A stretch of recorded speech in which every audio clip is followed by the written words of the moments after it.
வணக்கம். புதுச்சேரி அரசுக்கும் சுற்றுச்சூழல் நீர்நிலை பாதுகாப்பு அதிகாரிகளுக்கும் அன்பு வணக்கம்.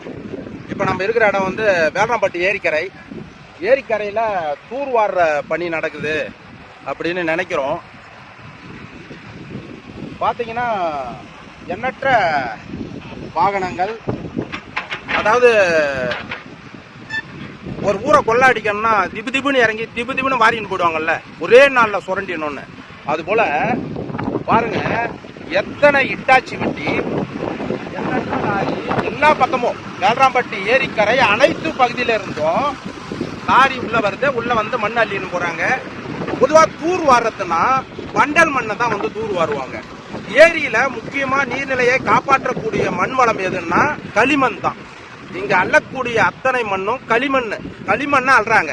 களிமண்ணை அள்ளப்பட்டா நீர்நிலை பாதுகாக்கப்படாது, நீர்நிலை தேக்கங்கள் இருக்காது. ஏற்கனவே இது போல தான் வந்து அணை கட்டினீங்க. இதோ பாருங்க, இப்ப சகதி தான் இருக்குதாங்க. இந்த அணையை பல கோடி ரூபாய் செலவுல கட்டி அதை போராட்டம் பண்ணி அதை வந்து நிறுத்தினீங்க. சம்பந்தப்பட்ட அதிகாரி மீது எந்த நடவடிக்கை? பொதுவாக இந்த வேலராம்பட்டி ஏரி எவ்வளவு அழகா, எத்தனை இயற்கை எழிலோட இருந்ததுன்னு வந்து முன்னோர்களுக்கு தெரியும், என் அப்பன் பாட்டனுக்கு தெரியும். அவங்களாம் காப்பாற்றி கொடுத்த இந்த ஏரிக்கரை இன்னைக்கு இருக்கிற மோசமான சுயநல அதிகாரிகளால், லஞ்சம் ஊழல் என்று தின்னு கொழுத்த அதிகாரிகளால் இன்னைக்கு என்ன ஆகுதுன்னா சூறையாடப்படுது. இயற்கை வளங்கள் சூறையாடப்படுது. இப்ப பாருங்க, வெயிலுடைய தாக்கம் எந்த அளவு இருக்குது. அடுத்த ஜெனரேஷன் வாழவே முடியாத ஒரு கொடுமையான நிலையில நம்ம இன்னைக்கு வாழ்ந்துட்டு இருக்கோம். அடுத்த இன்னும் 10 ஆண்டுகள்ல குடிக்க தண்ணி கிடைக்காதுன்றான். ஆனா நீர்நிலைகள் இப்படி சுரன்றது வந்து எத்தனை கொடுமையான விஷயம். கொஞ்சம் மனசாட்சியோட நீர்நிலை வந்து அனைத்து உயிர்களுக்கானது. அனைத்து உயிர்கள் வாழக்கூடிய நீர்நிலைகளை இப்படி ஆக்கிரமிச்சு அழிச்சுன்னு இருந்தா நாளைய தலைமுறை கட்டுகிறது எந்த உயிரும் இருக்காது. உலக அழிவு பாதைக்கு தான் செஞ்சுட்டு இருக்கோம். பாருங்க, இந்த பனைமரத்து உள்ளார்க வந்து லாரி வருது. இந்த பனைமரம் வந்து எத்தனை நீர்நிலையை பாதுகாக்கிற மரம். இந்த வேலராம்பட்டி ஏரியை சுத்தி இருக்கிற கரை பகுதியில உள்ளேயே வர முடியாதுங்க. அவ்வளவு பனை மரங்கள் இருந்த இடம் இன்னைக்கு வருகின்ற லாரிகள் முழுவதும் வந்து அந்த பனைமரத்துக்கு உள்ளதான் வருது. அப்ப அந்த பனைமரத்துடைய வேர்கள் நசுக்கப்பட்டு அந்த மரங்கள் வந்து சாவர நிலையில இருக்குது. நிறைய மரங்கள் விழுந்து இருக்குது.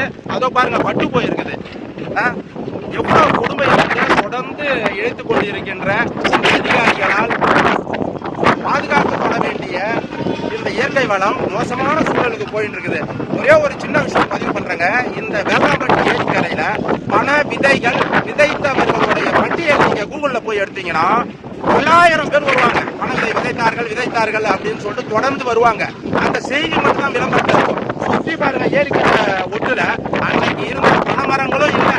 அந்த பனைமரம் விதைச்சாங்க பாருங்க, ஒரு விதைகள் பாருங்க. ஆனா பத்திரிகை செய்தி பனைமரங்கள் விதைத்தார்கள் 1000 விதைத்தார்கள், லட்சம் விதைத்தார்கள், விதைத்துன்னு பத்திரிகை செய்தி மட்டும் வச்சுட்டு இருப்பாங்க. இன்னைக்கு கண்ணு முன்னாடி இவ்வளவு அழியுது. எவ்வளோ வேறு ஊரை சுத்தி இருக்கிறாங்க. இவ்வளவு பெரிய தப்பு நம்ம கண்ணு முன்னாடி நடக்கிறத கட்டி கேட்கறது வரணும் இல்ல. எவ்வளவு ஒருத்தவங்க என்ன போல ஆளு கத்தின்னு கிடக்கும். இங்க மண்ணு திருடுறவங்க என்ன செய்வாங்க, மண் அள்ளுறவங்க ஒரு லாரிக்கு போட்டுட்டு 10 லாரி அள்ளுவாங்க. இப்படி அள்ளுறவங்க என்ன செய்வாங்க, அவங்களுக்கு வருமானம். அவங்கள பொறுத்த வரைக்கும் பணம். அவங்க புள்ள பாதிக்கப்படும், தண்ணி இல்லைன்னா காத்து இல்லைன்னா அவங்க ஜெனரேஷன் அழியும், அப்படிலாம் கிடையாதுங்க. அவங்கள பொறுத்த வரைக்கும் பணம்.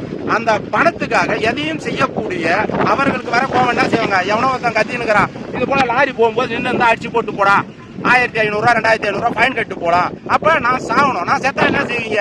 ஒரு 10 பேர் வந்து இவர் போராடினாரு, இவரை சாவடிச்சிட்டாங்கன்னு சொல்லிட்டு அப்ப வந்து போராட்டம் பண்ணுவீங்க. இன்னைக்கு தப்பு நடக்கும் போது அதற்கான கோபமும் அதற்கான ஆதங்கமும் எந்த நிலையிலையும் உறுதியா இயற்கை மேல பற்று இருக்கணும், காப்பாற்றணும் தோணணும்.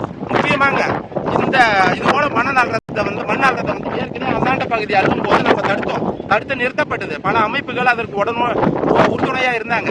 இன்னைக்கு வந்து பாத்தீங்கன்னா அதே தவறு ஜான்குமார் இங்க சட்டமன்ற உறுப்பினரா வந்ததுக்கு அப்புறம் இங்க வந்து திரும்பி இந்த தவறு நடக்குது. பாருங்க, இது வந்து நியாயமா அரசாங்கத்தோடைய கட்டுப்பட்டு ஆடுற போல நம்மளுக்கு தெரியல. ஏன்னா எல்லா பகுதியும் ஒரு பாதை கிடையாதுங்க. நினைத்த பாதையெல்லாம் அந்த பாதையிலும் வராங்க, இந்த பாதையிலும் வராங்க, இந்த பாதையிலும் வராங்க. இது வந்து சரியா ஆய்வு செய்யணும். புதுச்சேரியை பொறுத்த வரைக்கும் கடற்கரை ஒட்டி இருக்கின்ற ஒரே நீர்நிலை எதுன்னா வேலராம்பட்டி ஏரிக்கரை மட்டும்தான். இந்த வேலராம்பட்டி ஏரிக்கரை நீர்நிலை தாங்கி இருந்தா தான் கடல் நீர் உள்ள வராது. அனைத்துக்கும் குடிநீர் ஆதாரத்தை வழங்கக்கூடிய வேலராம்பட்டி ஏரி இன்னைக்கு கொடுமையான மோசமான நிலையில போகுது. பனைமரம் ஏற்கனவே கொடுமையா அழிக்கப்பட்டுள்ளது. இருக்கின்ற சொற்ப அளவே இருக்கின்ற பனை மரங்களும் இப்ப அழிவின் விளிம்புல இருக்குது. இங்க நாம வனத்துறை இருக்குது, சுற்றுச்சூழல் பாதுகாப்பு, நீர்நிலை பாதுகாப்பு துறை இதெல்லாம் இருக்குது. ஆனா எங்க இருக்குது, எதுக்காக இருக்குது, அங்க சம்பளம் வாங்குறவங்க எதுக்காக சம்பளம் வாங்குறாங்க, மக்களுடைய வரி பணம் எதற்கு செலவழிக்கப்படுகிறதுன்றதே தெரியாமல் ஓல்படுறோம். எந்த நிலையில இருந்தாலும் நாம இந்த தவறை களையாம விட மாட்டோம். நம்ம உயிர் மூச்சு இருக்கிற வரைக்கும் இயற்கையையும் நீர்நிலையையும் காப்பாற்ற வேண்டியது என்னுடைய பொறுப்பு, என்னுடைய கடமை என்று உயிர் மூச்சா வாழறவன் நான். என்னால முயன்ற அளவு நான் இதற்கான போராட்டத்தை தொடர்ந்து ஈடுபடுவேன். சட்ட ரீதியான அனைத்து நடவடிக்கைகளையும் மேற்கொள்வேன். என்றும் அன்புடன் கலாம் விதைகளின் விருட்சம் சமூக இயக்கத்தின் நிறுவனர் இரா ராஜா. நன்றி.